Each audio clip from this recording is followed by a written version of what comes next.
Hey there, it's Lowell Wild Jr. of Foot and Ankle Business Innovations. I'm here today for the Fabby Nugget. People constantly are asking me about how to increase the revenue in their practice. Well, really, there's only two ways to increase the revenue. Increase the amount of people that are coming through, the amount of patients that are coming through, or increase the revenue per visit of each patient that comes through. And you can do both. However, let me talk about increasing the amount of patients that come through. You should get to a number that makes sense for you and not get beyond. And frankly, what I find is somewhere between 25 and 35 patients per day in a normal day is about the sweet spot for podiatrists that I see to provide comprehensive care. When you go above that number, I see people starting to cut corners, getting behind, and not provide comprehensive care because they're just trying to keep up. And ultimately, what that does is there's diminishing returns. They're getting less revenue per visit because they're not providing comprehensive care. So let's get back to the comprehensive care part of things and increasing your revenue per visit. Increasing your revenue per visit is not about increasing the bill or just adding things for no reason. It's about providing comprehensive care. It's about identifying all of the issues that a patient comes in for and then providing the comprehensive care to get them better the fastest. Not doing one thing 1 week, another thing 3 weeks later, another thing 3 weeks later, and drawing out the care, but instead providing all that they need right from the get-go so that they can get better in the most expedient way.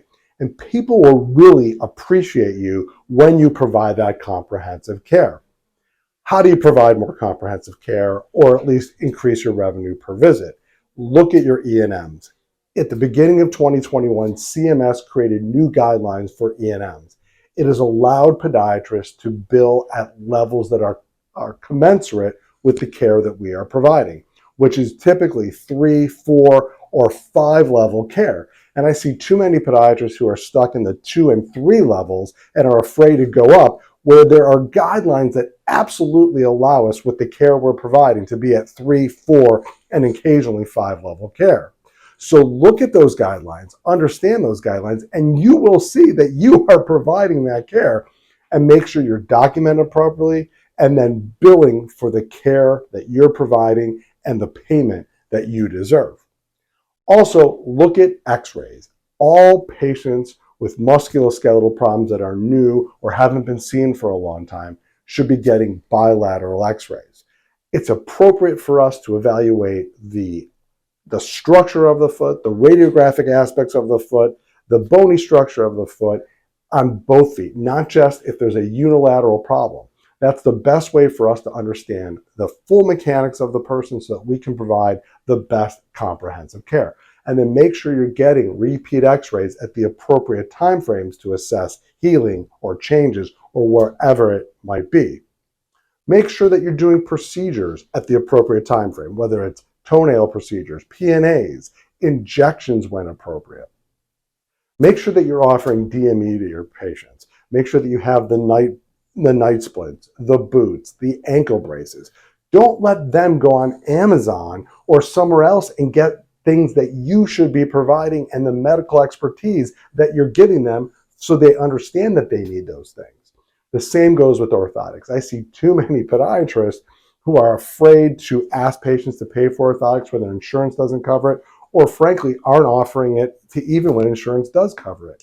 Nobody understands the biomechanics, the anatomy, the structure, the overall function of the leg and the foot the way we do, and not offering orthotics, I think, is nuts. We should be making sure that we're providing that care to people who need it because we do it better than anybody else and we know the value of the service that we are providing.